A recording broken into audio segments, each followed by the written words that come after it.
Cineteca filosófica, pelis, series sin pensar, Cineteca filosófica ya está por comenzar.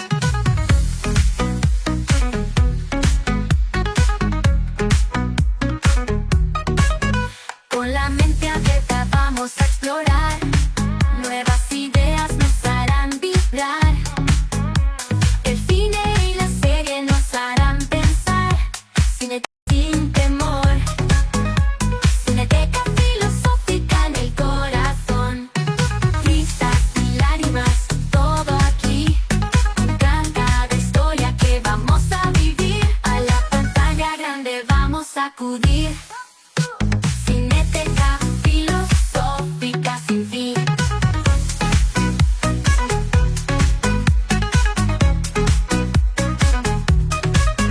Filocelo profundo a volar alto, no te pierdas un solo.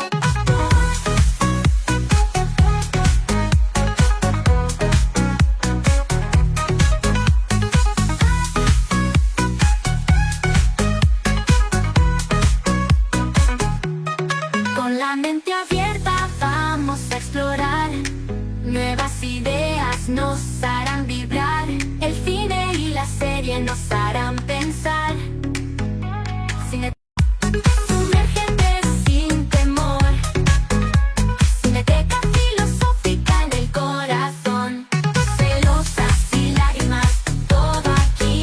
Vamos todos con emoción, sumérgete sin temor. Cineteca filosófica en el corazón.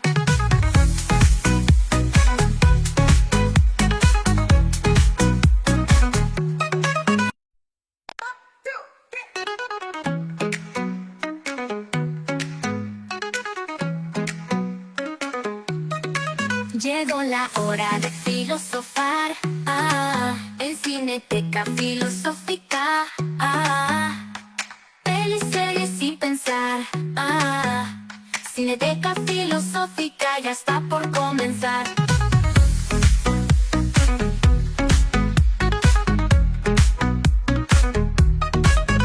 Con la mente abierta vamos a explorar, nuevas ideas nos harán vibrar.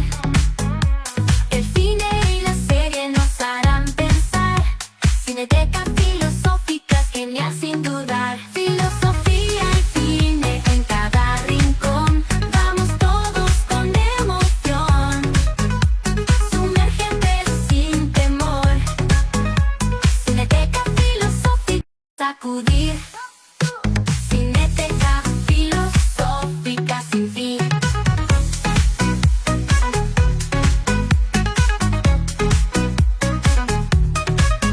Filocelo profundo hasta lo más trivial, cada escena un viaje esencial.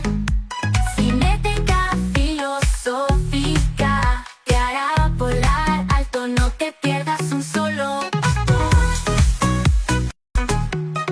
Con la mente abierta vamos a explorar, nuevas ideas nos harán vibrar.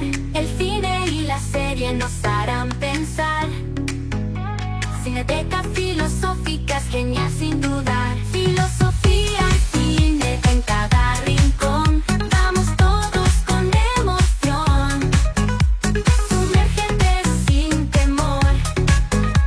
Cineteca filosófica.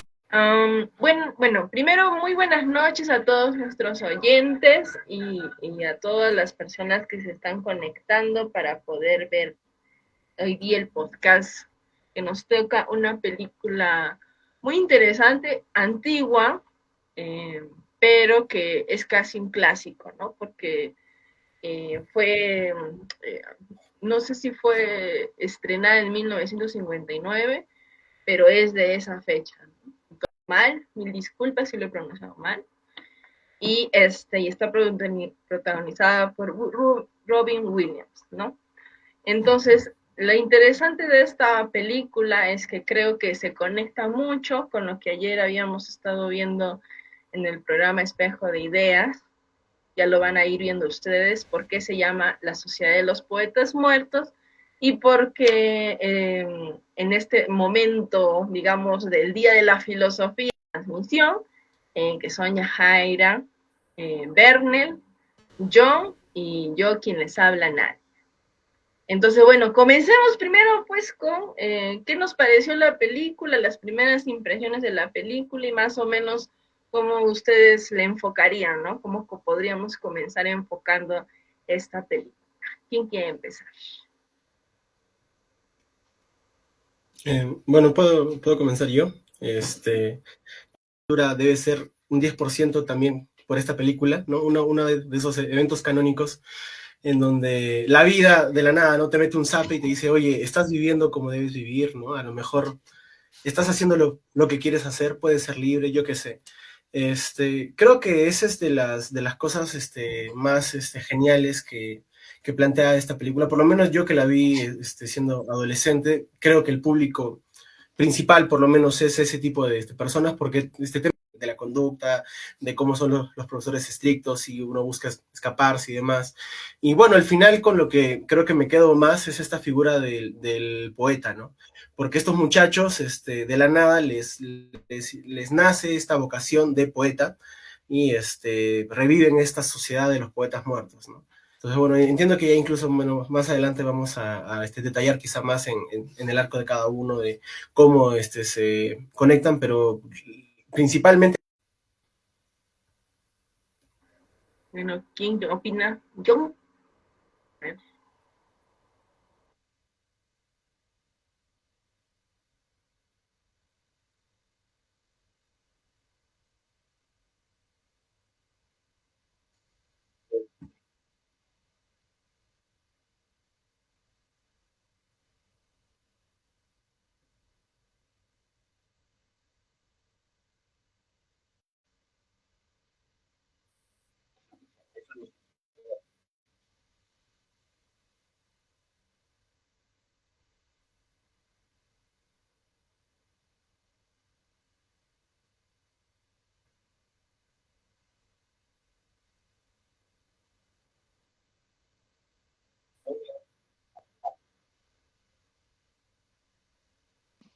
¿Cómo se llama? Más es dado, ¿no? O sea, estamos hablando ya donde las, digamos, compartido, ¿no?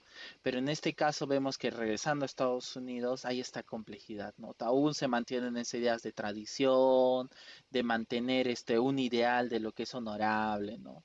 O sea, realmente se ve y es propiamente de sus palabras que no buscan un cambio, sino buscan repetición, buscan la asunción de alumnos y de personas que no tengan crítica, que no sean creativos, que repitan lo que dicen. ¿No? Ahora se habla de otros términos, se habla de eficacia, eficiencia, utilidad del alumno, ¿no? Y es muy importante y la película creo que nos habla desde hace tantos años hasta un presente y sigue resonando y sigue siendo presente, ¿no? ¿Tú qué opinas, Yahya? Ya chicos, buenas noches. A mí me ha tocado, o sea, lejos de que, claro, o sea, en un mundo donde ir a la universidad, más allá de ello, pues es muy, ¿cómo decirlo? Es muy importante para los alumnos, o sea, es que los alumnos salgan ganados con un profesor que de verdad le apasiona enseñar, y más que enseñar datos teóricos, teorías, sino también enseñar a pensar. Ahora, eso es lo que vemos en el profesor, pero a mí lo que más me tocó de la película es, como siempre, pues parte de... Claro, claro. Entonces, Es más que obvio. ¿puedo pelear entonces? Sí, sí, sí, con todo. No sé, Bueno, es que el final, han tenido yo casi me... 40 años para ver la película, así que no creo que sea tan largo el spoiler. Entonces, John se ha spoileado, eres que ya sin Mira, finalizar.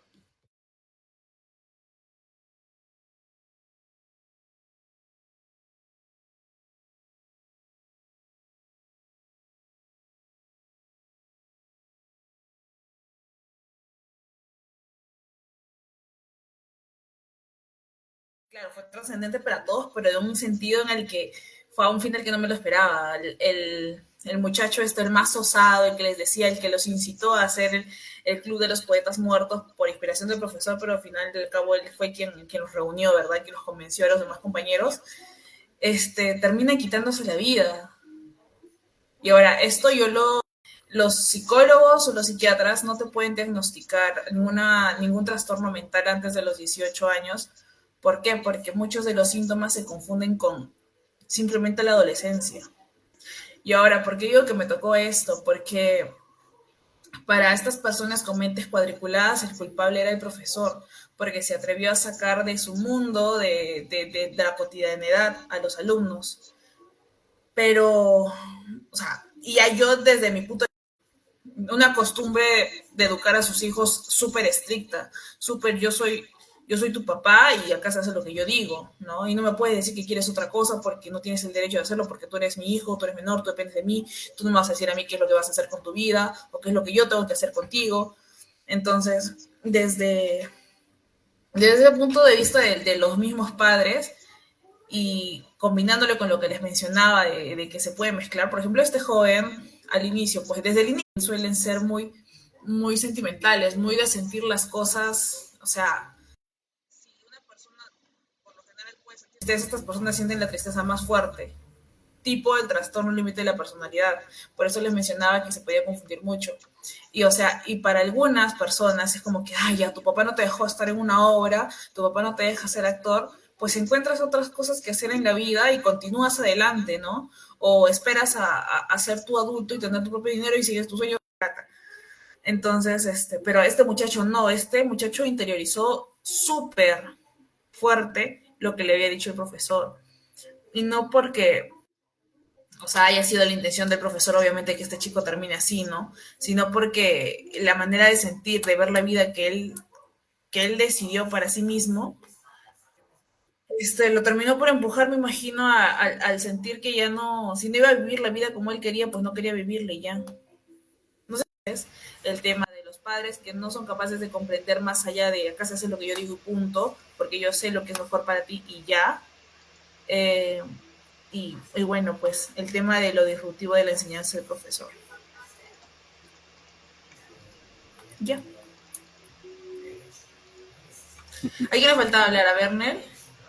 ¿A Midward? A Midward. Me quedé pensando. Bueno, es que Laura, si no me equivoco, y encontramos este grupo de chicos que tú mencionas, ¿no? En el cual hay como que un junte de personas bastante particulares que no coinciden en algunas cosas, pero se juntan con intereses académicos y también de camaradería, de amistad. Comienzan a vivir juntos y todo ello, ¿no? O sea, este colegio es básicamente un internado, por así decirlo. Viven ahí, duermen ahí, comen ahí, estudian ahí. Y no te lo vuelven a tocar. Y se centran en la clase de literatura del profesor nuevo que llegó de Reino Unido, si no me equivoco. Y él comienza hablando, ¿no? Que a mí se me hace muy curioso esa parte que comienza a hablar de lo que es la literatura, ¿no? ¿Qué son las humanidades? Que comienza con la crítica que hace a un autor. Comienza a explicar como ingeniero, vale, esta es que él no quiere escuchar eso, sino que quiere que los chicos, exacto, quiere que los chicos vivan, que los chicos sientan y que piensen por sí mismos y además la típica frase, ¿no? Del carpe diem. Pero más que todo eso, ¿no? Para él la literatura es pensar por ti mismo, sentir, vivir, y eso es lo más humano, ¿no? Que dice, ¿no? Bueno, está bien la medicina, el derecho, la ingeniería, son muy útiles, ¿no? Pero ¿qué es lo que hace básicamente humano al humano y qué es lo que hace dar sentido a la vida y valor a esta misma sinodalidad? Pero lo que te muestra es esto, ¿no? El cómo, como el medio, o sea, la forma de mayor expresión que tienes y vas a encontrar en la literatura, quizás. Y de ahí estos chicos, ¿no? Que aunque no se nota mucho, se comienzan a apasionar y descubren como que anuario del profesor, comienzan a hacer que es la ciudad de los poetas muertos y comienzan a replicarlo, ¿no? Y replican con sus propias vivencias, sus propias experiencias, que como ya comentó la compañera, no tiene sus propios enlaces, pero es amistad normal, sino que ellos ya se ven más allá de amigos, es una relación ya de sociedad, de camaradería que tienen. algo muy especial que tienen ellos y que los va a impulsar en el desarrollo de toda la película, básicamente, ¿no?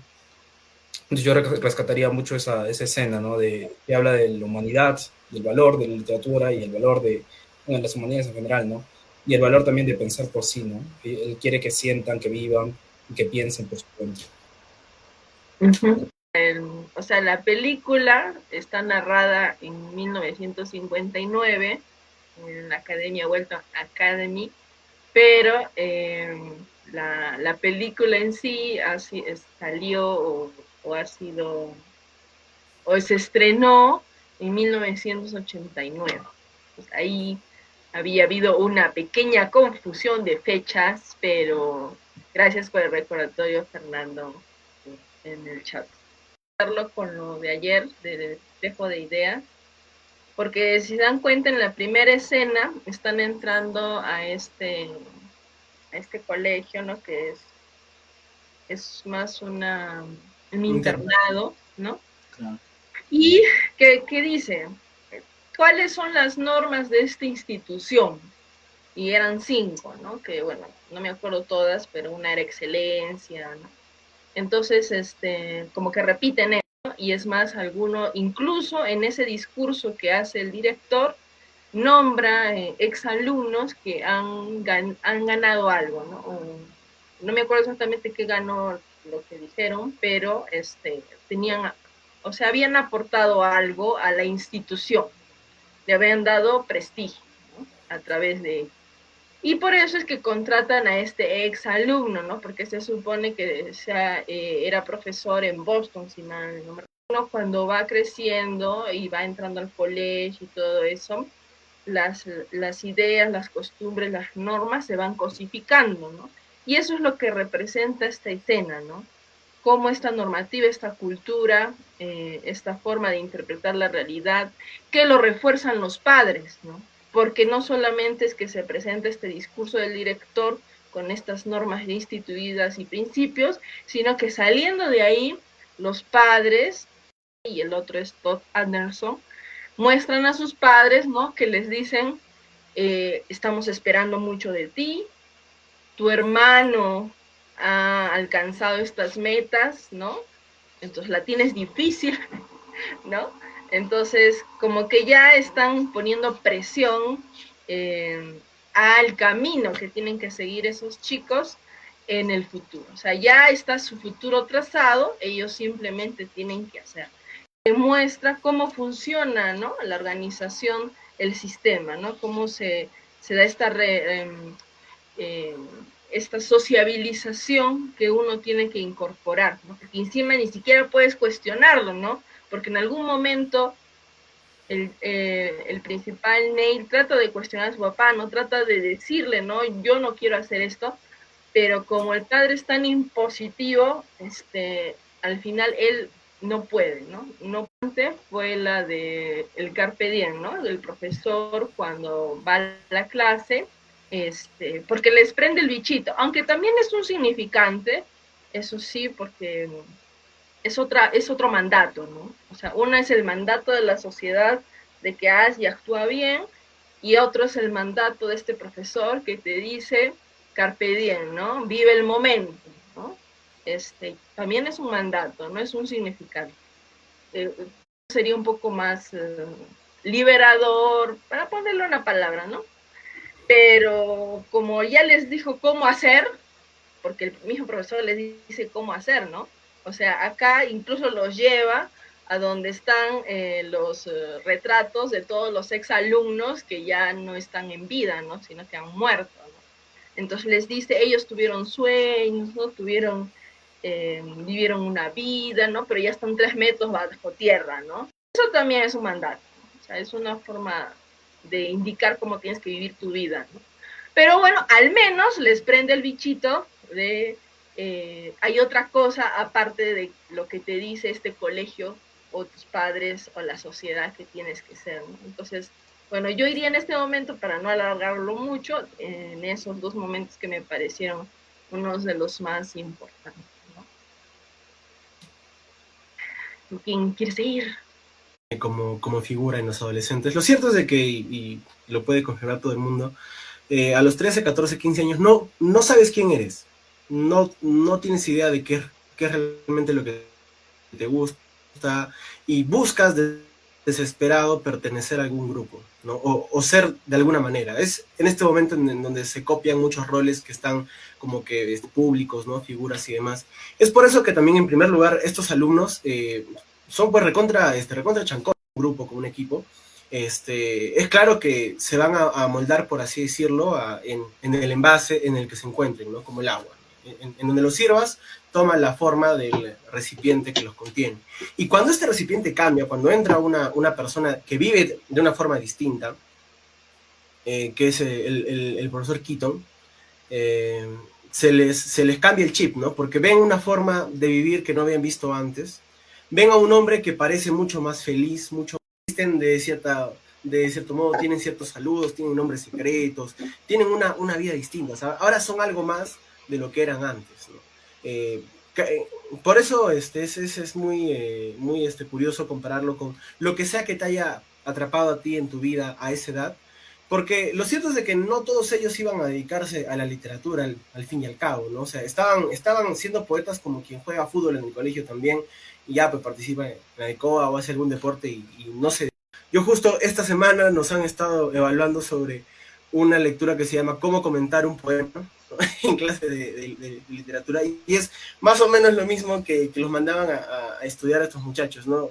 Antes de saber que el programa iba a tratar sobre esto, yo ya estaba reviviendo esa escena en mi cabeza cuando nos pasaron esa lectura, que dentro de todo tiene sentido, que es importante acercarse al canon, entender la teoría, yo qué sé. Creo que entre todos los mandativas y realmente de las más productivas para el receptor, porque no te señala una dirección, no te dice vive para conseguir esto, sino te señala el modo, ¿no? Lo que sea que quieres hacer con tu vida, hazlo con ganas, ¿no? Hazlo con entusiasmo, hazlo con pasión, y sobre todo lo que está pasando ahora, ¿no? Por eso quería, en su primera reunión, leen una lectura que me encanta, que con eso voy a cerrar mi intervención para recordarla. Dice: fui a los bosques a darme cuenta en el momento de morir de que no había vivido. Y ese es el espíritu, ¿no? que sienten estos jóvenes que en su juventud ven por un instante la muerte de cerca, y al saberse en los primeros minutos intentan explotar lo máximo que tienen. Y eso es el empuje que te da, creo, ver esta película. ¿Qué opinan los demás? Claro, justo te iba a mencionar, Werner, porque, claro, tú estudias literatura, ¿cierto? Que creen que la teoría de una materia lo es todo, ¿no? Pero sobre todo tratándose de literatura o de filosofía, el pensar por cuenta propia, el sentir esa poesía, no solamente la teoría, no solamente conocer, un escritor que sí tenga el talento y la sensibilidad de hacer poesía, entonces yo voy a ir y como sé la teoría lo critico y ya eso es todo lo que voy a hacer en literatura como estudiante. No me parece. De hecho, yo creo que esas clases desmotivan un montón, pero yo creo que al menos ustedes también deben de recordar a algún profesor con el mismo cariño, que yo en el colegio era malísimo en matemáticas, principalmente porque los profesores de matemáticas te suelen enseñar fórmulas, y si tú no resuelves el examen con las fórmulas tal y como te han enseñado en la pizarra, no hay puntos. Entonces eso es algo que yo he detestado desde chiquita. Yo me quedo en fracciones, más allá no sé, la verdad. Pero me pasaba esto con las matemáticas. Ok, hazlo como te dicta tu instinto, pero me has entendido esto, has entendido este concepto, has entendido tal. Y me lo enseñaba ese profesor Alejandro, si no me equivoco, porque ya han pasado como 6 años, creo que salió del colegio. O 7. 8. Pero bueno, pero es este cariño que le tengo al profesor, ¿no? Y de hecho se daba el tiempo de los que no entendíamos a la primera seguir enseñándonos. Y, por ejemplo, él fue el primero que me contó algo sobre teoría. Dijo, pero, a ver, por ejemplo, ¿qué te gusta, no? Y empezaba así, que una vez intentó hacer que un oso coma judías, o sea, vegetales, en vez de que case animales. Y entonces ya, pues, empezó a hacerme este tipo de comparaciones que hicieron que le agarre el hilo a los temas súper rápido. O sea, y ahorita yo no me acuerdo, obviamente, de las fórmulas, pero sí que se ha quedado, o sea, es la forma en la que tienen estos profesores de hacerte quedar en la mente lo que te quieren enseñar. O sea, y eso es enseñar, no que se te quede, que yo creo que lo que buscaba este profesor, el profesor Keating, al momento de hacer sus clases con un método tan poco ortodoxo como le dicen, es justamente esa impresión que le causa al alumno y que lo va a recordar siempre. O sea, puede que no recuerde después de unos 10, 20 años, puede que sí. Y digamos, la teoría sobre tal tema, ¿no? O un dato en específico. Pero sí que le va a quedar en la memoria el cómo lo ha aprendido. Y al momento de evocar ese recuerdo, también va a recordar lo que es el que no me diga la lista de todos los elementos químicos, no sale el recreo. Y yo, no puede ser, yo mal recreo. Me los grababa así para irme. Y al día siguiente, ya examen de esto otra vez, no me acordaba nada. Porque el chiste era grabármelo para el momento para librarme de eso. Que es lo que me encanta que ahora se haya evaluado en esto de la crianza respetuosa, la educación holística y todo ello. Pero que sí que bonito. Creo que si yo fuera una profesora, me gustaría ser ese tipo de profesora. Espero poder. Bueno, continuando también con lo que dijo Verne, ¿no? A mí me pareció muy importante, también lo dijo Midward, ¿no? En su síntesis inicial, que habla de la fórmula, ¿no? De Evans Pritchard, que trata de definir la grandeza, ¿no? Vaya estupidez también, como dice el mismo Keaton, ¿no? Cómo describe la perfección, dice exactamente, habla de la rima, de la métrica, de la constancia que tiene una estructura de un poema, de un verso, ¿no? Y habla de la importancia, cuán detallado o cuán relevante es la temática que tiene tu verso, ¿no? Pero es entonces que el mismo Keaton habla y dice, ¿no? ¿Cómo es posible? O sea, cómo las personas, la asunción de la subjetividad, cuando hablamos de grandeza, de interpretación, de esencialidad, de sentimiento y de trascendencia, que es irrepetible. Y por eso cuando tú hablas con fórmulas, cuando tú hablas de estandarización, estás hablando de una secuencialización de un producto. Y es, como vimos también en arte, muchos de repente acá han estado presentes, hay una diferencia entre ser único y tener esa sensación y esa relación con su visualizador única. En cambio, el producto es como lo dice su nombre. El producto es para todos. El producto va a funcionar de la misma manera que funciona acá, que funciona en Estados Unidos, que funciona en China y que funciona en Tailandia. Por eso los McDonald's, los iPhones, no son arte, por más que tengan sentido.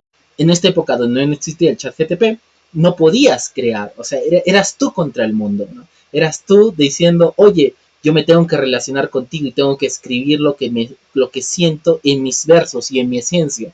Por eso es que, no me recuerdo el nombre, hay un bullying en el grupo que dice, el pato no sé qué, una línea súper corta, y le dice, jaja, todos se ríen, le dice, excelente, tú puedes transmitir una idea, pero trata de que esa idea o que eso que tú me tratas de transmitir, quita las rosas mientras aún sea primavera, algo así. O sea, tienes que vivir esa instancia. Tienes que vivir, o sea, aún eres joven, trata de tener tu propio mensaje. Y es muy importante porque hasta esa persona que no tenía ninguna aprensión por el curso, se siente respetuoso con su profesor, que sabe muy bien que todos han cometido errores, porque él mismo dice, ¿no? Al final, o sea, los mismos le piden disculpas al profesor, decirle, nos han obligado a firmar. Muchos abogados, bueno, 2 abogados hay presentes en la reunión y me dirán si era realmente factible echarle la culpa a un profesor sobre la muerte de un alumno con ni siquiera su propiedad, su arma, ni siquiera era parte de la situación y le pueden echar la culpa de esto. Bueno, gajes que quizás tiene la película que son importantes para la trama, pero si lo llevamos a la vida real sería ridículo, ¿no? Bueno, y eso sería en cuanto a mi apreciación, ¿no? Y un poquito quizás de repente es un plus que voy a dar de repente más adelante. Esa necesidad, ¿no? De sentirse apreciados, de sentir que su labor o lo que hace se siente tanto parte como de él, como parte de algo que funciona, ¿no? Y vieron que en Keaton y en este personaje había esa rama, ¿no? Es un profesor que es socialmente aceptado, que el mismo director y los profesores lo admiran porque tiene esa representatividad exterior, ¿no? y decían, ¿no? Si otras personas lo admiran y si él tiene respuesta de una realidad que te dicen, oye, no seas nada de lo que tú eres y ejerce mira, acá te estoy diciendo, este es el manual de instrucciones de cómo vivir correctamente. Y entonces tienes que seguirlo porque las personas que han pasado por esta escuela han vivido correctamente siguiendo este manual. Pero en cambio tú dices, oye, ese manual no me representa. Y es entonces porque se sienten inaprensivos, se sienten corrompidos en su esencia y por eso se sienten muy afines con el profesor. Sin ser poetas, sin ser dramaturgos, sin ser artistas, se sienten... A ver, Nel, pero hay varios libros que han sido clasificados como... se fue la palabra, pero clasificados como que no se pueden leer. Prohibidos, ese es el punto, prohibidos. Y no solo pasa en la literatura, también pasa en la filosofía. Ahí existe la idea de apología al terrorismo. O sea, hubo un tiempo donde tú agarrabas un libro de la teoría de Marx y ya te quería meter a la cárcel. Entonces, ¿hasta qué punto es, como tú dices, ¿no? Separable? Ahora, lo otro que tú comentabas, ¿no? De Russell, yo lo ligaría más a la representación que tienen ahí los padres. Porque eso es lo que se manifiesta, ¿no? La proyección de que tú tienes que hacer la continuación mía, o sea, de...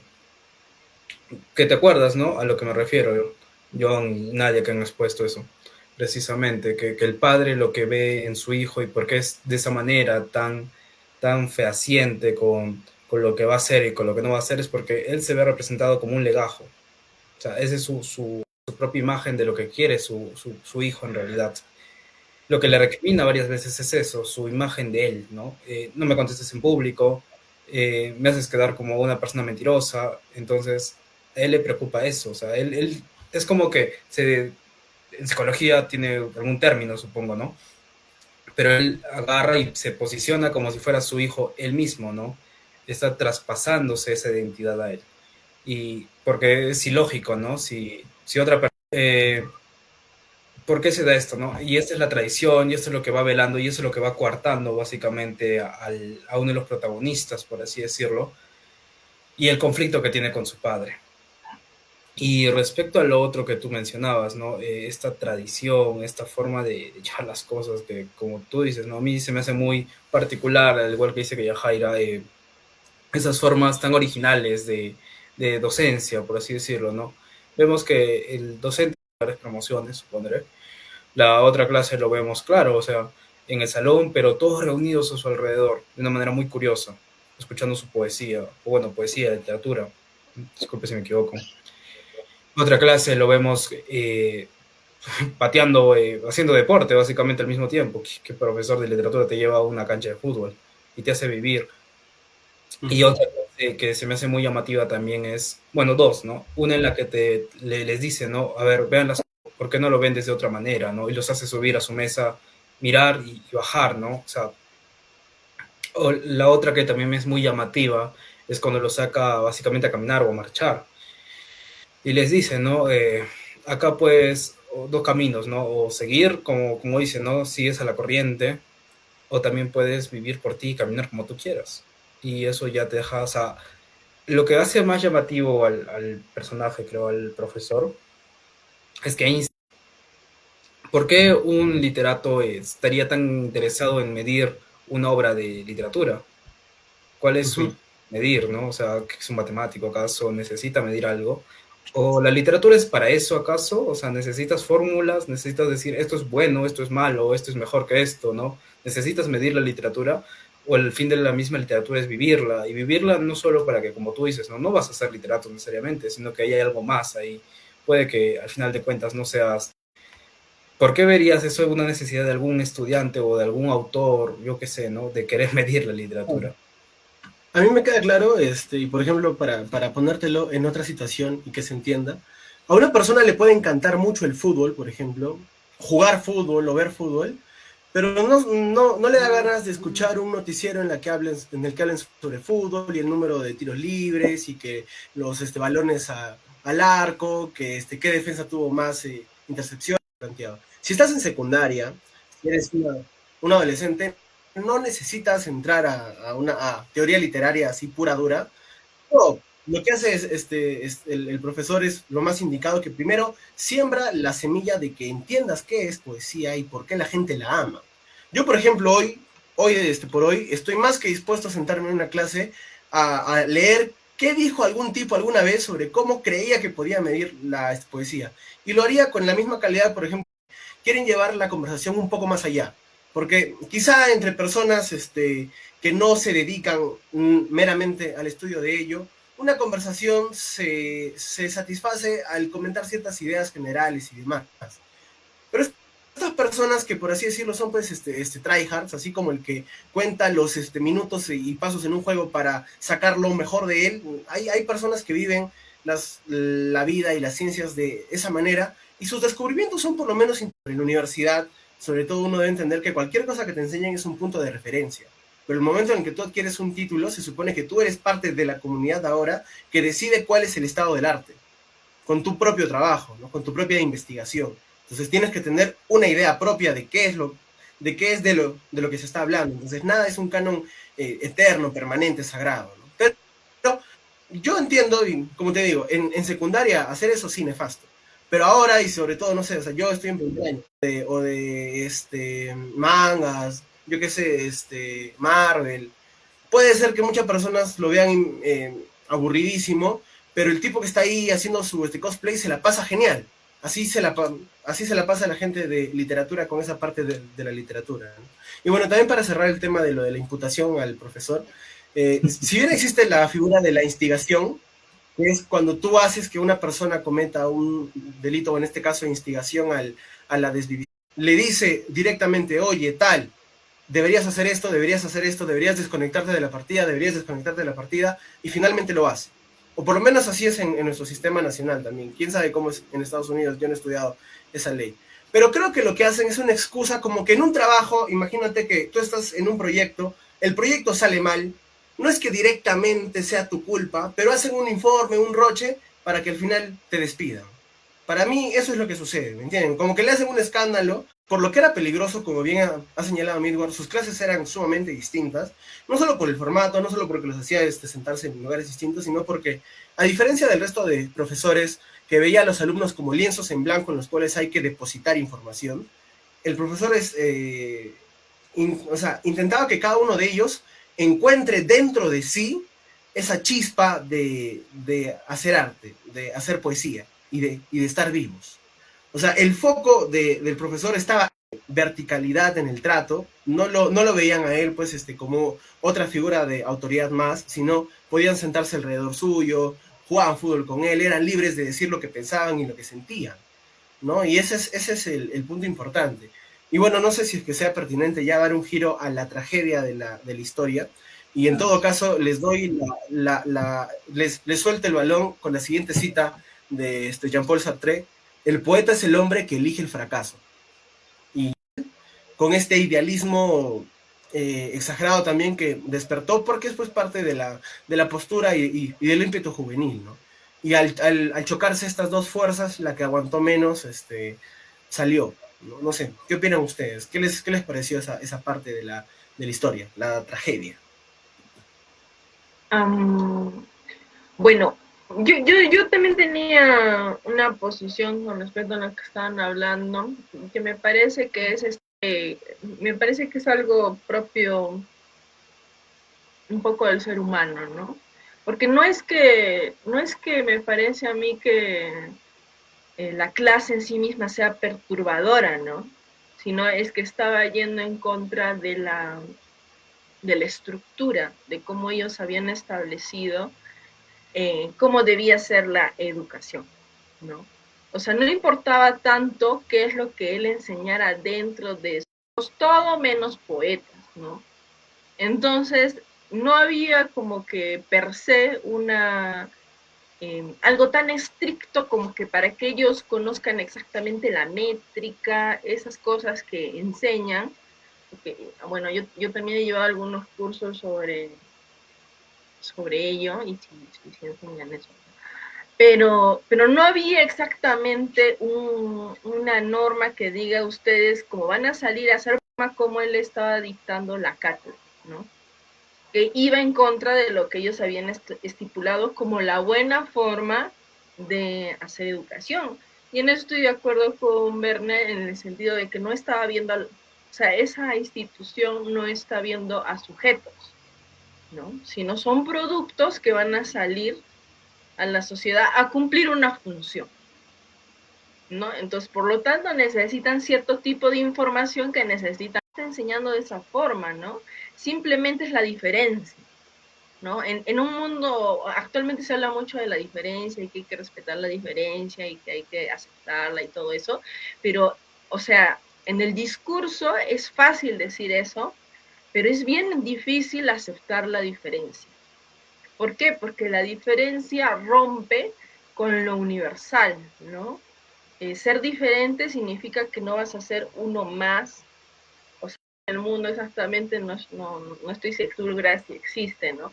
Pero esa es la idea, ¿no? Como que esa diferencia que te hace ser un ser particular, singular, digámosles, porque eso sí se puede, ¿no? Un ser singular, entonces es difícil aceptar, ¿no? Entonces, yo creo que en ese sentido va por ahí, ¿no? Ahora, en cuanto a la enseñanza, creo que, por ejemplo, si otro profesor hubiera venido a reemplazar y hacer lo mismo que estaban haciendo los demás, sino que simplemente silba y se sale, ¿no? Y ellos se quedan como que un poco estupefactos, y no saben qué hacer, qué ha pasado acá, ¿no? Entonces ya luego él viene y dice, síganme, entonces van con él, ¿no? Entonces creo que ese impacto, como que les hace pregunta a ellos, ¿no? ¿Qué está pasando acá? ¿No? Qué raro. Entonces eso, estos tres compañeritos, y que como él mismo dijo, al principio estaban caminando de forma diferente, ¿no? Uno apresurado, uno pensando que sabía cómo tenía que caminar, ¿no? Y el otro de otra manera, ¿no? Pero a medida que iba pasando la marcha, se normalizaron, ¿no? Los tres caminaron de la misma manera, porque ahí vemos como un poco la tendencia a seguirle al otro, que supones que sabe, ¿no? Entonces, pero luego él dice, claro, ahí se han normalizado, ¿no? Pero lo que yo quiero es que cada uno encuentre su paso, ¿no? Que descubran ese paso singular que los hace caminar en la vida, ¿no?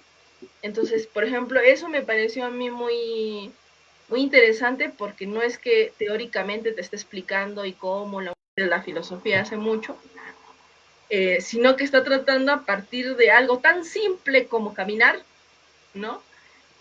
Poder llegar a ese mismo resultado, ¿no?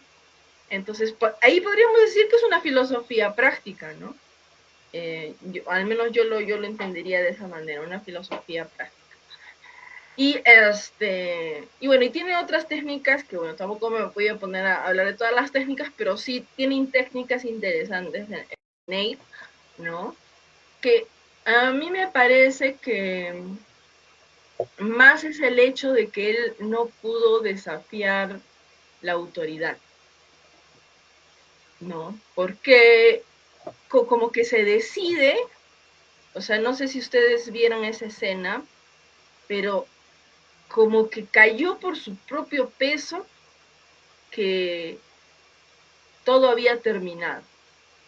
Guarda, no importa, sino que vas a salir de este colegio y te voy a mandar allá, y luego él hasta ahí intenta refutarlo, ¿no? Como que decirle, pero no, papá, no.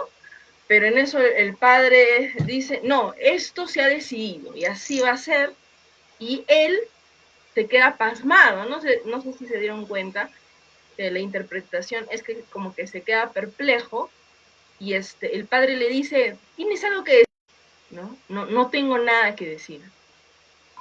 O sea, tú ves esa escena y ya ves cómo va, o sea, ya adivinas cómo va a terminar esa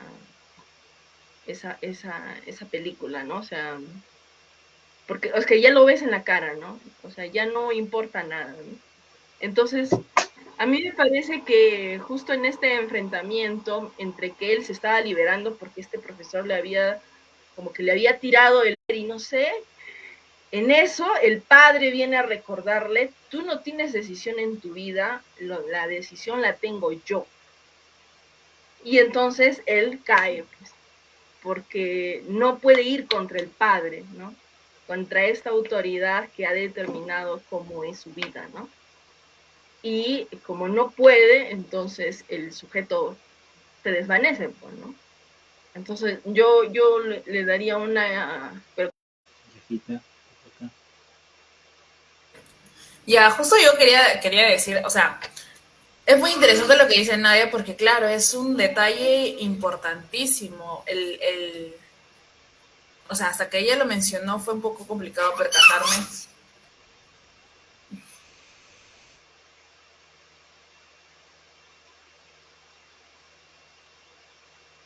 Problemas técnicos, disculpen.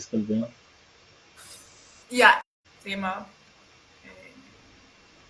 ¿Cuál era el apellido? Tenía un apellido Neil. Neil Perry. Ya, Perry. Ya, este muchacho tiene una conversación previa con el profesor, ¿no? Donde le dice, mi papá no quiere que actúe. Le dice, pero si hablaste con él, dice, sí, ¿no? Pero el profesor se da cuenta de que ha mentido. Yo presiento que el profesor había hablado con el padre, por eso el padre llegó a la hora de teatro. Bueno, esa fue una impresión mía, ¿no? Mi papá no lo iba a dejar, que le dijo que no y ya estaba. Y el profesor le dijo, pero demuéstrale que puedes, ¿no? Demuéstrale que de verdad quieres esto. Y el muchacho tenía buenas notas. Entonces, al momento que llega el papá a la obra de teatro, el monólogo que él interpreta para cerrar la obra de teatro es como un mensaje que le lanza a su padre, ¿no? Y se lo dice mirándolo a los ojos y el padre lo recepciona. Entonces yo dije, ya se va a acercar, le va a pedir disculpas, le va a decir, ok, pero no bajes tus notas, no bajes tu promedio. ¿Tu micro ya acá? Sí, entonces, el muchacho, claro, queda como lo dice Nadia, perdón, queda como lo dice Nadia, que es, no tengo el control de mi propia vida, y tiene relación con la frase que aparece en la primera página del libro de la Sociedad de los Poetas Muertos. No puede vivir la vida como él quiere. Y de hecho, ya desde mi perspectiva de es querer quitarse la vida porque no te dejan estudiar lo que quieres, ¿no? O sea, no es que todo el tiempo, toda tu vida, tus padres vayan a ser las máximas autoridades en tu vida y vayas a tener que vivir conforme a ello. Pero me he dado cuenta que a veces pasa de todas maneras, ¿no? Ya, pucha, yo terminé la película llorando, ¿no? Yo volteé, miré a Micaela, que es mi hija, y entonces le dije, tú puedes hacer lo que quieras, te voy a apoyar. Y de ella llorando. Entonces, creo que igual es un jalón de orejas antes que se castigaba con chapitas, con regla y tal, pero sigue siendo una educación cuadriculada. Y de hecho me voy a acordar que yo noté algo por aquí, que es... que además los adultos, porque no recuerdo quién lo dijo, Bernal o nadie, pero es que además los adultos hacen lo que los adultos deben de hacer, que es tratar de encasillar todo en pequeñas fórmulas y cuadriculan todo y quieren reducir. Tú estás teniendo las oportunidades que yo no tuve y no las estás aprovechando. Y eso lo he escuchado un montón de veces, ¿no? Pero a mí me gustaría dejar el comentario ahí para ver si alguien tiene algo que decir al respecto. Claro, lo que comentabas es justamente, ¿no? Que inicia y en una parte cuando conversa con el profesor, si no me equivoco, dice, claro, mi familia no es una familia rica como la de su compañero y están haciendo su puesto, no puedo hacer esto, pero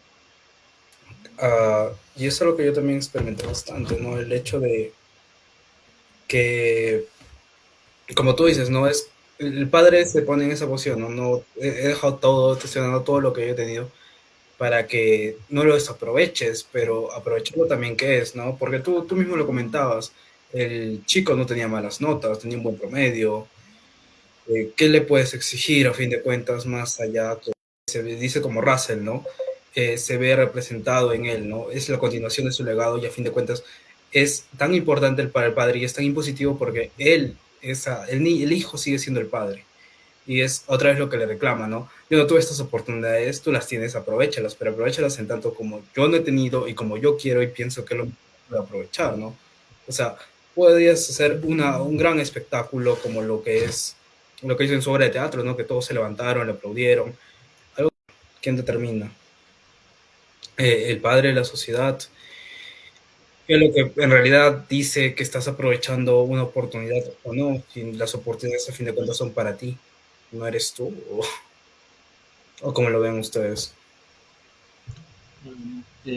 Bueno, continuando con esa idea, ¿no? O sea, yo lo veo y como, creo que también Russell lo ve, es como un fracaso, ¿no? O sea, el ser humano, que aquel que observa al otro, literalmente es un ser el cual yo tengo un contacto directo, mis decisiones son particularmente su forma de vida, literalmente. Si yo decido qué consume, qué no consume, y ya podré entenderlo. Si ella dice que Mika no consume carne hoy día, no lo consume hasta el día que ella lo decida.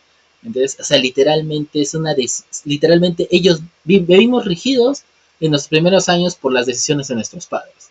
Y ellos indican qué es lo correcto o lo incorrecto. Es más, nos forman de alguna manera para justificar, ¿no? Porque no creo que cualquiera asumiría una visión tiránica como verdadera si es que no hubiera una justificación, si es que no hubiera una razón. Y te dicen, no, yo te digo esto porque yo soy doctor, porque lo que yo he vivido y lo que tengo es gracias a mi profesión. Y por ende, tú podrías replicarlo de la misma manera. Y te abren, ¿no? Te dan esa idea diciendo, oh, sí, ¿no? Es factible, ¿no? Lo cual es triste porque no necesariamente es replicable, o sí lo es en el sentido de que la sociedad abogados, todo intrascendencia y replicabilidad siempre lo va a requerir la sociedad. Pero el ser humano como tal siempre va a buscar trascender ello. Y vemos exactamente en estos chicos, ¿no? Estos chicos no van a querer ser replicables, no van a querer simplemente quedarse en el formato. Y es muy importante como vemos con este chico, ¿no? Que era socialmente aceptado, no solo por sus amigos, porque sus amigos lo querían bastante, realmente era el líder del grupo, ¿no? Y que, oiga, discúlpeme, pero era un público gigante que lo aplaudía a él como personaje principal. No sé, como padre, yo me pongo en su situación y digo, wow, o sea, me abriría un poco los ojos y decir, quizás no es un abogado, ¿no? Quizás no es un médico, pero en su afán de que él puede llegar a ser más, porque él decía, tú podrías llegar a ser más, tú eres el mejor de la academia, muy por encima de lo que eran, digamos, otras personas. O sea, literalmente el director cuando lo hacen su CPL, en vez de que digan, pobrecito joven que la academia, con lo que él podría generar, la influencia que podía dar a la sociedad, eso es lo que vamos a extraer, no la persona, ni él, era una estadística más, ahí está, era el término correcto, era una estadística más que iba a elevar nuestro porcentaje de imagen institucional, lo cual es triste, ¿no? Porque actualmente, y lo puede decir Bernal y lo puede decir muchos chicos que tienen que ver con el área más subjetiva del desarrollo humano, ya no se ve en trascendencia, no se ve un producto como tal personas, no cuán dable es, o sea, su mensaje, o sea, si esta persona, si digamos, Midward, Bernal, hacen un proyecto que tiene que ver con algo, con derecho, yo no voy a ver si realmente es influyente, si realmente es valioso, corrección, si realmente es valioso, sino cuán influyente es en la sociedad. Midward llegó a tal top en la escala de tal universidad o de tal ranking. Ok, listo, hay que influir en eso, hay que replicarlo. ¿Qué es lo que hizo Midward para que llegara a ese punto? Ok, vamos a... Yo como veo la vida, con lo ve Midward, cualquiera de estos 5 chicos que ustedes ven en esta pantalla, no lo va a ver de la misma manera. Cada uno puede generar un cambio a su forma de ver y eso es creo lo que al joven y lo que el profesor les demostró, les dijo, o sea, tú vas a ser, hay varios chicos que pueden ir por la ciencia, en el caso de Nuwanda, perdón que yo lo vea así, puede ir al lado político porque es el más líder, es el más protestante, es el más, por decirlo, vociferador de ramas que parecen tan dispersas, o como nos ha dicho la sociedad que son tan dispersas, tienen esta necesidad de transmitir un mensaje, tienen esa necesidad de ser escuchados como seres humanos. ¿Por qué? Porque la carrera o la versión institucional te ha dado esa idea de que no, tu mensaje es solo cuán productiva es una empresa, cuán factible, cuántos casos has dado a favor de la institución, o cuán productivo, cuántos escritos han llegado a Scopus o a Web of Science. Tuyo, y como dijo, no, trágicamente tuvo que ir a esa decisión porque no había un punto de retorno con su padre, ¿no? En su padre, es más, en un punto, como ustedes dicen, no se burla y le dice, ¿me vas a responder que lo que te gusta es la actuación? O sea, ya de por sí ni siquiera, ahí ya, yo lo sentí, y creo que la mayoría lo sintió, ya es un no al diálogo, ¿entiendes? No, si ese es el mensaje que me vas a dar, no lo quiero escuchar.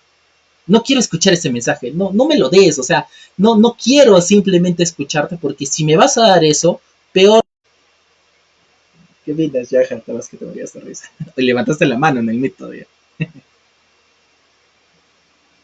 Sí, es que hay muchas cosas de lo que me has dicho que me ha llamado la atención. Y es que, claro, por ejemplo, eh, hay muchas cosas que no solamente son obligación de los padres con los hijos.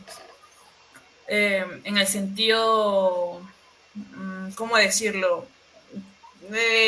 Familiar de la palabra, tipo, ok, soy papá, soy responsable, cumpliendo con el derecho de mi propia hija, entonces eso está gravísimo. Ahora, luego lo que les mencionaba al inicio sobre la crianza respetuosa, que es que antes, yo recuerdo tener un compañero en el cole que nos contó que a él no le gustaba comer mucho de chiquito y era muy flaquito, entonces sus papás lo obligaban a comer.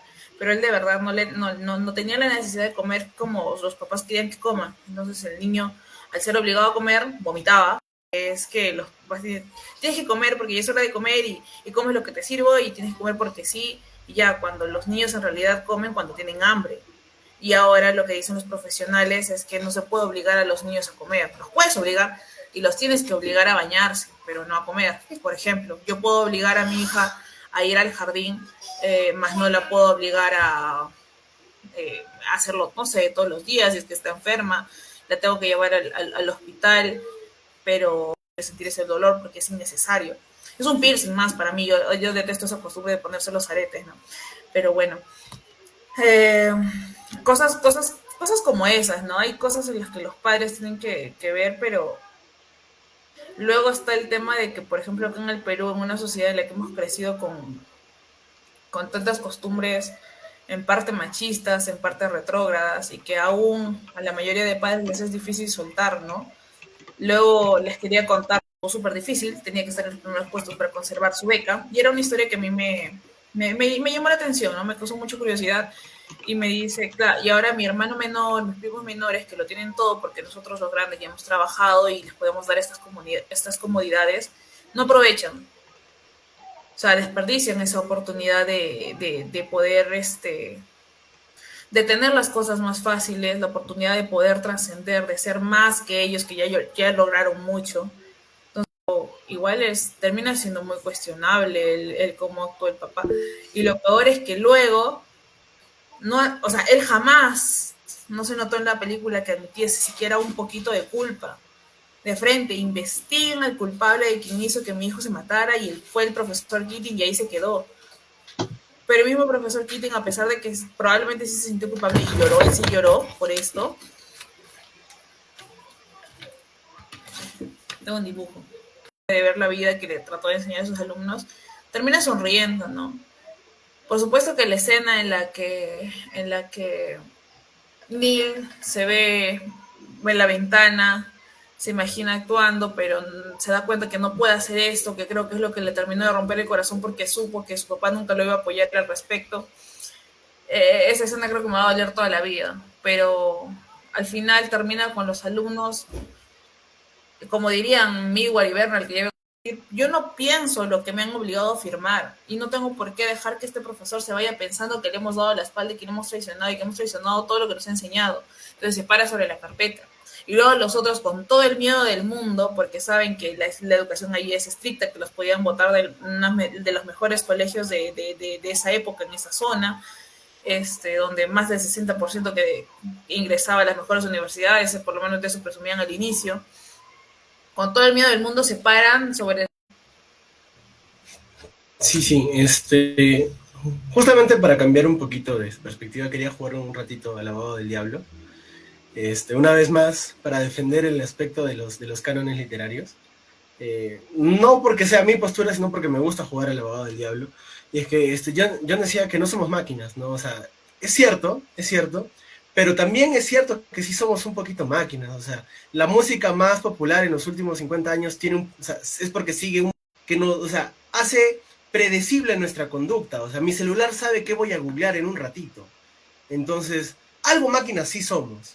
Y por lo menos como está el mundo ahora, que hay más productos que obras artísticas, la mayoría de música y de libros y de películas que se consumen no son realmente arte, ¿no? Sino son más parecido a un mundo cyberpunk en el que somos máquinas, pues, ¿no? La desconexión de la partida de Neil desde una perspectiva distinta, ¿no? Porque lo cierto es de que aquí no estamos hablando de un chisme, ¿no? De algo que ha pasado en la vida real, por algo es cineteca filosófica, ¿no? Los mitos, las leyendas y las historias tienen un poder muy fuerte para inyectar mensajes. Yo creo que el deceso de este personaje es necesario para el mensaje que te quiere dar la película. El choque de las dos posturas radicales, del papá radical, autoritario radical, y del otro joven que no puede decirse que la decisión que toma no deja de ser radical también. ¿No? Es una decisión radical. Uno dice, tú vas a vivir esta vida, y el otro dice, no voy a vivirla. ¿No? Claramente. Y estas dos posturas chocan hasta un desenlace de tragedia. Y lo que sucede después, creo que es este mensaje final que te da es el de los alumnos que se paran y le dicen, oh capitán, sí, mi capitán, ¿no?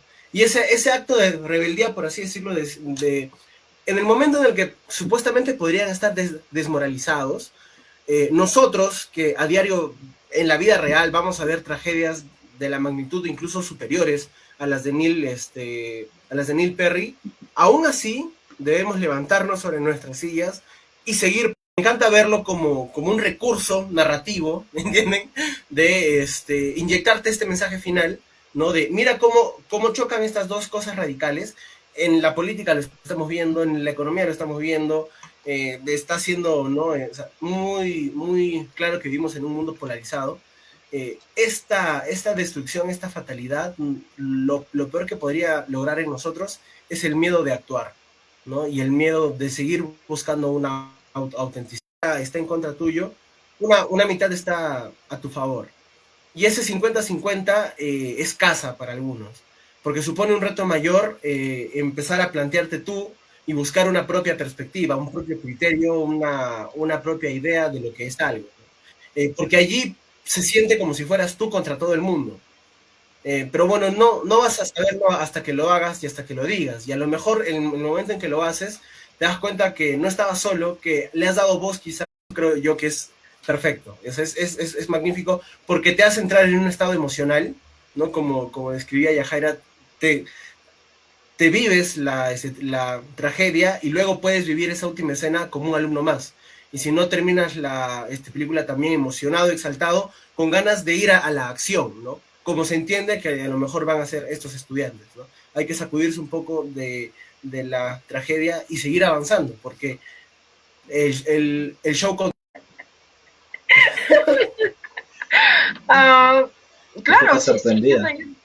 yo también estoy de acuerdo en que el mensaje de la película es que, claro, apareciera como que la penúltima escena y es el final, ¿no? O sea, lo trágico. Pero en eso aparece esta luz de esperanza, en el sentido de que a pesar de tus limitadas condiciones, porque bueno, efectivamente los obligaron a firmar, suben a estas mesas y hacen lo que el profesor les había enseñado, ¿no? Cómo llamarlo. Entonces sí es muy significativo, porque hay muchas, he visto, hay mucha comodidad en la sociedad, porque ahora hablar de revolución es casi un pecado, o sea, nadie quiere hacer la revolución. Entonces, ¿pero por qué no quieren hacer la revolución? Ni siquiera en las pequeñas cosas, ¿no? Porque una les dice calle o en la basura normal, busca cómo reciclar, eso. ¿Y qué te dicen? Te dicen, ay no, pero eso frente a las empresas es tan mínimo que en realidad no hago nada. Entonces ahí se acomoda, y entonces bueno, como no voy a hacer nada, porque yo soy solo frente a las empresas, entonces mejor no hago nada, entonces sigo botando mi basura donde yo quiero. Individuos se sienten cómodos a veces frente a eso, ¿no? Pero esta película que te dice, a pesar de tus limitaciones, porque has sido restringido por todo lado, tú en ese pequeño gesto de subirte a la mesa y hacer este llamado, ya estás haciendo un cambio que va a afectar tu futuro. O sea, uno pareciera que no, pero en realidad sí, ¿no? Porque en las decisiones futuras, aunque bueno, eso ya no se ve es muy impactante incluso en la propia filosofía, porque ustedes no me dejarán mentir, pero nosotros también en la universidad estamos estructurados, ¿no? Por una malla curricular, por un tipo de pensamiento que sigue la escuela, ¿no? Porque no es que sea pues ¿cómo se llamaba en Grecia? Donde se reunían todos. ¿La Ágora? En las tendencias, como a veces criticamos mucho esto de la filosofía de la ciencia, que está como que en boga en la UNSA, ¿no? Y que como que pareciera que embarcara todo, ¿no? Entonces, también estamos estructurados de una manera, y también hay gente que te dice, bueno, es que están así, acá no hay otra posibilidad, ¿no? Entonces como que se adaptan a eso y ya pues lo dejan ahí, ¿no? Pero también está en uno hacer ese pequeñito salto, como yo me voy contra eso, ¿no? Incluso con lo que decíamos ayer, de que estamos siendo educados para ser educadores, ¿no? Entonces, incluso frente a eso, creo que incluso por eso yo me animé a entrar a perspectivas, ¿no? Porque creía que desde ahí podíamos hacer algo diferente, ¿no? Entonces, uno tiene que encontrar los espacios, porque los espacios no están ahí, ¿no? Sino que a veces uno tiene que encontrar, ¿no? Entonces, bueno, yo en eso que me ha pasado ¿cómo se dice? Me ha pasado, ay, ya me olvidé cómo se dice.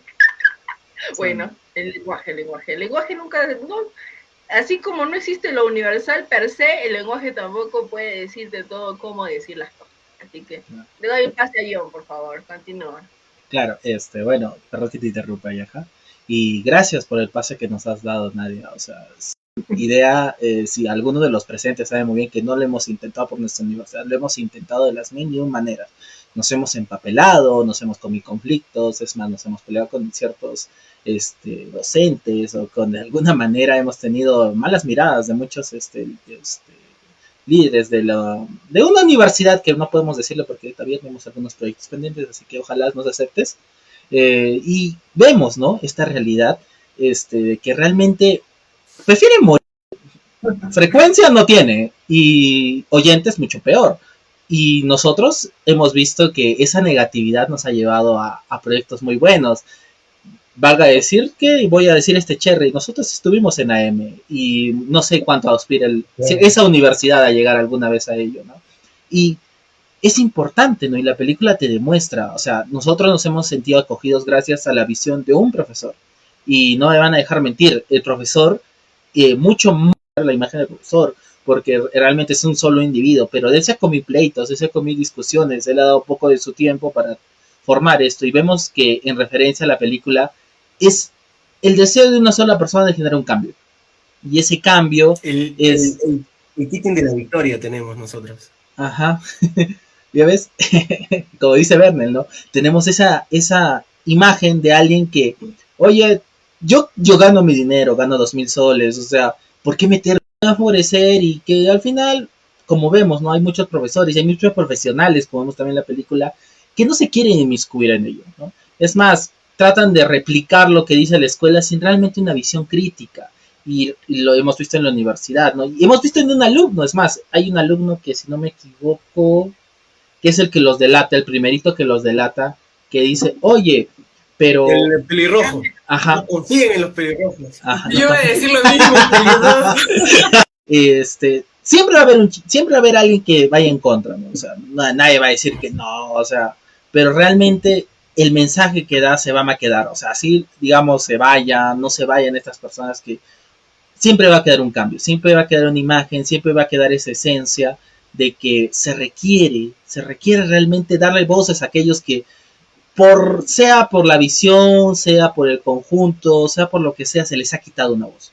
Y a los alumnos sobre todo, y esos alumnos no están realmente haciendo lo que debe hacer una comunidad universitaria, es porque se le ha dado más enfoque a cumplir estándares.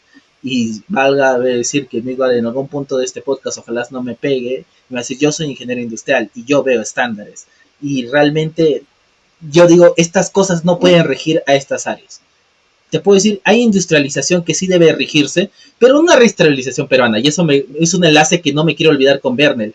Vernel hizo una buena lectura en una sociedad donde seguimos modelos, seguimos versiones, y es peor, o sea, eso funciona en la versión de Estados Unidos porque han generado investigación, han generado cambio, han hecho nichos de transformación industrial, y por eso se tienen que regir en esos estámenes, porque sí o sí van a generar cambio. Pero ¿qué pasa en un país donde, uno, nos regimos a ideas que no son propias? Dos, no tenemos cambio, no tenemos criticidad, no tenemos razonamiento, y mucho menos generamos ciencia. ¿Qué pasa con una sociedad que no tiene ni siquiera esos estándares y sigue una estandarización? Películas como estas, que también vimos una película con la profesora Ana María que se llamaba La lengua de las mariposas, que también nos habla de un destino trágico que tiene un profesor al tratar de buscar el cambio, pero se nos da esta visión, ¿no? Se nos dice, oye, y al final, entre estas dos películas y muchas otras películas que va a burlar Médico Peo, Leonardo, ¿cómo se llama esa película? Amigo, me recordar, esa película chilena, es Machuca. Machuca, que también nos habla de la importancia de la educación, ¿no? Esta importancia que necesita la educación. Y realmente se le ha quitado quizás esa capacidad y se le ha quitado al profesor esa labor que es, no saben cuán valioso es este término, maestro. Maestro engloba muchas cosas. Maestro no es docente, docente es aquel que va, dicta su clase y ve quién aprendió y se enfoca en él. Ese es un docente, porque es una versión simétrica y métrica de lo que es la educación. Pero en cambio, maestro, yo soy maestro, me dijo, es porque es más, la visión de maestro conlleva muchas cosas más, ¿no? Y ahí te doy el pase ya, Jafo, para destinarme también un poco mucho. No, igual yo me olvidé lo que quería decir. Pero fue interesante todo lo que dices. Y mencionaste La lengua de las mariposas, y claro, esa película la vimos con la doctora Ana María. Y nada, fue otra película con la que no... Pero, o sea, ahí lloré más que con esta. Debo confesar, más que escucharnos el día de hoy. Les recomendaría ver esa película, es muy, muy hermosa. Porque, claro, al final, tanto el maestro, el profesor Keating, como el maestro de la película de La lengua de las mariposas, no son solo personas que van y te dicen, mira, este libro dice A, B, C, apréndetelo tal cual, para que puedas crecer, ingresar a una universidad y tener un trabajo y seguir trabajando y etcétera. Si no son personas que salen fuera de lo común, te enseñan algo sobre cómo vivir esta vida, ¿no? O sea, no lo que estaba diciendo también últimamente, no sobrevivir, sino vivir, ¿no? Comprender por qué estás aprendiendo lo que estás aprendiendo. O sea, lo que vas a estudiar es realmente lo que vas a estudiar. Y yo al respecto, por ejemplo, mi mamá juraba que iba a ser o enfermera o doctora, como, bueno, ella es enfermera, ¿no? O doctora. ¿Por qué? Porque como yo la veía, ella que iba a estudiar medicina, ¿no? Luego me vieron crecer y yo paraba pintando ahí como loquichi. Y incluso mi abuelita me dijo, hija, métete a la Academia de Artes y yo te pago la carrera. Y yo, o sea, y yo pensaba, pues me gusta mucho, muchas cosas. ¿Qué es lo que voy a hacer? Pero ya estaba tan cansada del ambiente de los docentes que te dicen, tienes que memorizar, tienes que memorizar, tienes que memorizar, que yo no sabía qué hacer con mi vida y qué estudiar. Me tocó la carrera. Y aquí tocó otro punto que me llamó mucho la atención, que mencionaba John, ¿no? El tema de no sacar profesionales para, digamos, que aporten a la humanidad, que aporten a la sociedad, que no sé, que hagan algo más allá que producir dinero, ¿no? Y es que yo soy de Moquegua, y aquí en Moquegua la universidad de aquí pues tiene carreras que le sirven acá a la minera, ¿no? Ya filosofía es porque además vi la malla curricular, yo entré con unas expectativas gigantes. Y algunos profesores pues no me decepcionaron, algunos profesores igual, y aunque termine la carrera y de repente no vuelva a ver a estos profesores, los voy a llevar siempre como un bonito recuerdo, como las clases de la Miss Lourdes, de la Miss Elita, por ejemplo, ¿no? Y pasa esto, que aquí sale el profesional de la universidad directo a Mina, y en Mina luego a ver, ¿qué estaba mencionando antes? Desconectó, disculpen. Rebobinando. ¿Ya? Ya pasa esto, pues, con la forma de enseñar de los maestros. Ustedes permiten que mi mente divague y yo no termino jamás. Está bien, no hay problema.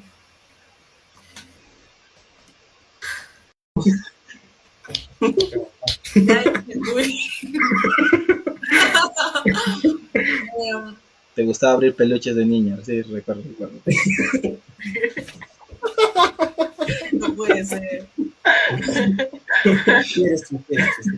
Continúa, Ya, continúa. él descubre la carrera de filosofía y bueno, hay docentes como ustedes lo estaban mencionando, ¿no? Como el profesor Frank. Y luego también se me vino la idea por lo que decía Bernal y John, el tema de lo que le hicieron al profesor Keating, ¿no? O sea, ya le empezaron a tener como que envidia de que los alumnos le tomen más atención a él o lo estén apreciando más o le estén haciendo caso porque él sobresalía mientras los demás maestros no. El querer que las cosas sigan como se han llevado durante años, porque ahí viene una frase que dice este profesor Pelón que aparece en la película.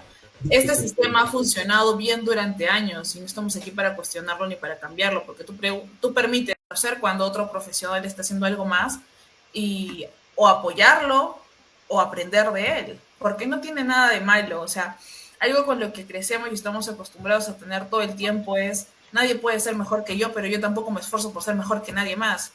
Entonces nos mantenemos mediocres y haciendo nada. Eh, Cuando la postura pues sería, ¿no? Ah, mira, esta persona está haciendo esto, yo no tengo tiempo, pero de repente puedo apoyar, ¿no? O yo tengo algo de tiempo, quiero paso.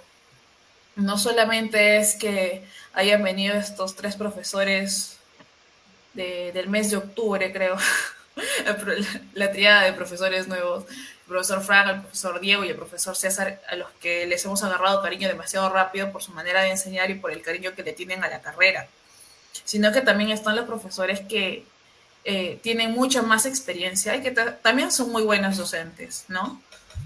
Y que no es que uno prefiera más que al otro. No solamente es para pasar el rato, qué sé yo, sino es para generar este tipo de espacios de diálogo y de poder compartir, ¿no? Pensamientos y cuestionarlos y contradecirlos y tal. Ya creo que me extendí demasiado, lo siento. Claro, Está bien, sí, está bien. sí.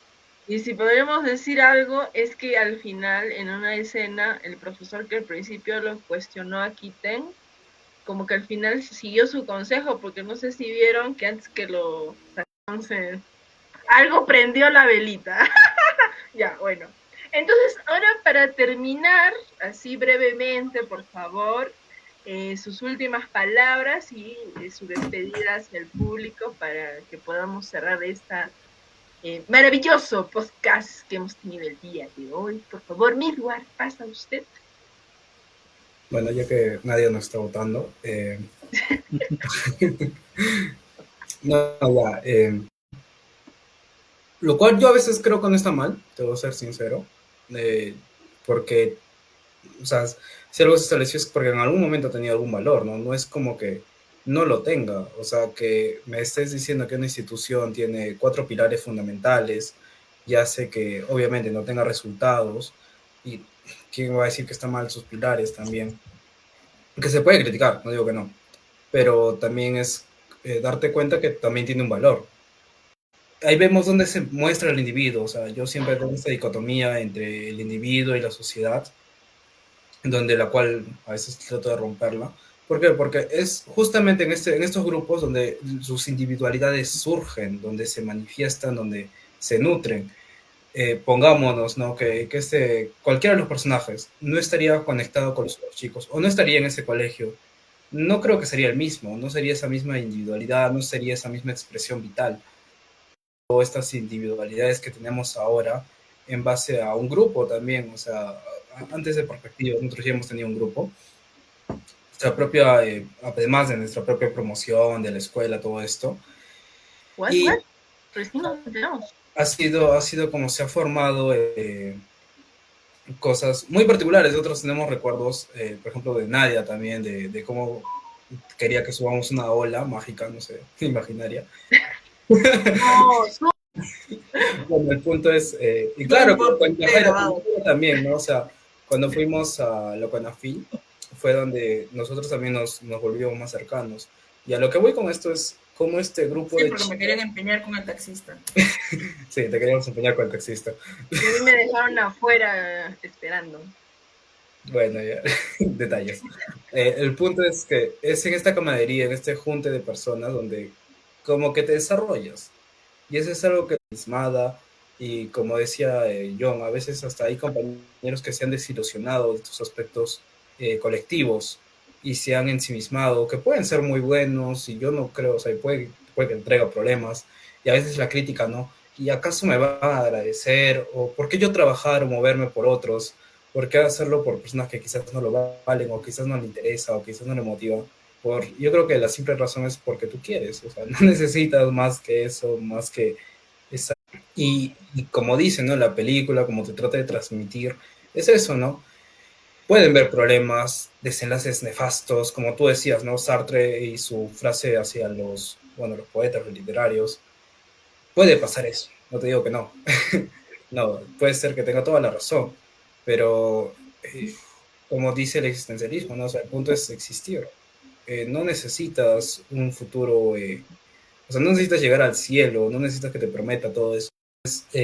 A eso va, ¿no? A pesar de que haya pasado todas estas cosas, han disfrutado cada uno de sus días, ¿no? Han tratado de vivirlos, han tratado de exprimirlos, de dar esa vivencia, de, como dicen, tomar las flores, eh, a pesar de lo más ordinario que puede hacer, como lo que criticó a ese chico, hasta lo más simple quizás, hasta lo que puedes verlo día a día, o lo más básico que puedes encontrar, hasta eso puede encontrar y tener una trascendencia. Pero ahí está también la conexión que tengas tú con esta colectividad, ¿no? Excelente, excelente, mi Eduardo. Muy bien. Ahora pasamos a Bernel, por favor. Tus últimas palabras, reflexiones. Ok, mis últimas palabras, mamá, te amo. No, mentira. Al respecto de la película, la sociedad de los poetas muertos nos dice que en las humanidades, ¿no? Para no decir más, quisiera compartir el poema de Walt Whitman del Club de los Poetas Muertos, que le da el nombre a esta película, y creo que es la mejor forma en la que yo quisiera cerrar esta intervención. Dice: no dejes que termine el día sin haber crecido un poco, sin haber sido feliz, sin haber aumentado tus sueños. No te dejes vencer por el desaliento. No permitas que nadie te quite el derecho a expresarte, que es casi un deber. No abandones las ansias de hacer de tu vida llenos de pasión. La vida es desierto y es oasis. Nos derriba, nos lastima, nos enseña. Nos convierte en protagonistas de nuestra propia historia. Aunque el viento sople en contra, la poderosa obra continúa, y tú puedes aportar una estrofa. No dejes nunca de soñar, porque solo en sueños puede ser libre el hombre. No caigas en el peor de los errores, el silencio.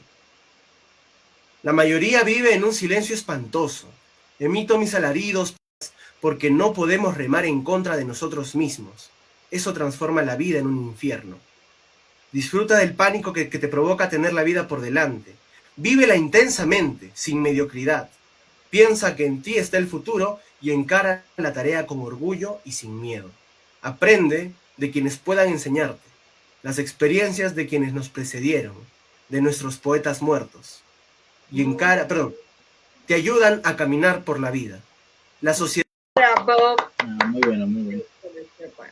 Bueno, John, ahora tienes que exceder con las expectativas después de semejante ¿Por qué poema. yo? ¿Por qué no la niña que rompe muñecos, por favor? La como los Simpsons, mete cuchillo, saca tripa, pues, ya, pues, tú hazlo ya. Bueno. No, mire, que tengo experiencia, no te metas conmigo. Bueno, en la hora, porque nuestra contribución va a ser efímera lo que él hizo. Bueno, tendría que decir que al público en general y a las personas que ven que ojalá sean estudiantes, ojalá sean jóvenes maestros, que sientan que la educación no es simplemente un trabajo, ¿no? O sea, las películas como estas nos enfocan y nos dicen muy claramente lo importante que es. Sabemos que la política está mal, sabemos que el mundo en general está terrible, y ese devenir realmente de lo que consideramos una juventud que está con ansias de conocer al mundo, nadie se lo va a negar. Los colegios quizás han fallado en su métrica, porque si no los vuelven técnicos, los vuelven culpables, porque recordemos que aún se sigue dando, durante años de cambio, se sigue dando el curso de religión, que esa religión que solo crea culpables, que no crea personas libres, tenemos que inculcar, porque no te lo va a dar la religión, no te lo va a dar la escuela, te lo va a dar tú como maestro, tú como alumno, que busque en estos formatos, en estos productos que te ayuden a criticar el día a día, que te ayuden a ver, ¿no? Es lo que tratamos de hacer con este podcast, ¿no? Que los productos que consideramos relevantes y que sean criticables, los ponemos en escaño, agarramos 5 alumnos o profesores o quienes que estén a criticar y a ponerse. Y por último, ¿no? Y quisiera decirlo, ¿no? Si nunca se hubiera llegado a criticar un modelo, en la ciencia. Ya, le dejo contigo, Matamuñecos. Dale.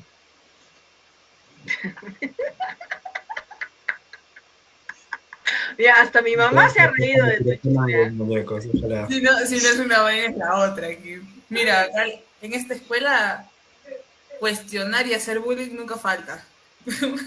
No, mentira, igual. Sabemos que todo. No es bullying, que no nos censuren. No Es un bullying con fraternidad. Con K, I, T, T, Y.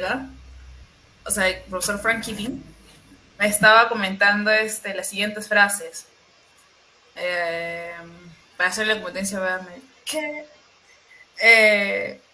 Que sería bueno que de alguna manera nos podamos parar en nuestros en nuestras carpetas y recordar lo que decía el profesor, ¿no? El verdadero atragantarse con el hueso. Y la otra que es, ¿cómo nos despojamos de prejuicios, hábitos, influencias? La respuesta, mis queridos muchachos, es que debemos esforzarnos constantemente por encontrar un nuevo punto de vista. Lo cual son, junto a la de Bernal, frases que hablan mucho del libro, y yo había notado parte de otras cosas que nos hemos olvidado de mencionar, pero que yo voy a comentar resumidamente. Y es que no hablamos del muchacho que estaba enamorado de la chica. El profesor Keating le llama la atención al muchacho que se puso un apodo raro. No Wanda. Ajá. Exacto. La atención, ¿no? Que uno tiene que saber en qué momento hacer lo que tiene que hacer, ¿no? O sea, no es ser rebelde por ser rebelde porque sí, ya, ¿no? No es ser un rebelde sin causa, seamos rebeldes con causa. Y algo que a mí me gusta decir siempre es que un mundo en el que, pues, no saludar, no ser cortés, no hacer un poquito más de lo que nos piden, que sí son corteses con las demás personas, que son educadas, que son respetuosas y todo ello. Así que, nada, de todo corazón espero que a la gente le haya gustado este podcast, este pequeño conversatorio, que nos hayan dejado comentarios, pues dejen preguntas y propuestas para ver de qué más podemos hablar. Que no se olviden que pueden subir a los comentarios en TikTok si es que quieren participar también, ¿no? Así que nada, muchas gracias. Maldita sea, Nadia, ¿qué es demonio? ¿Qué pasó? Redondo.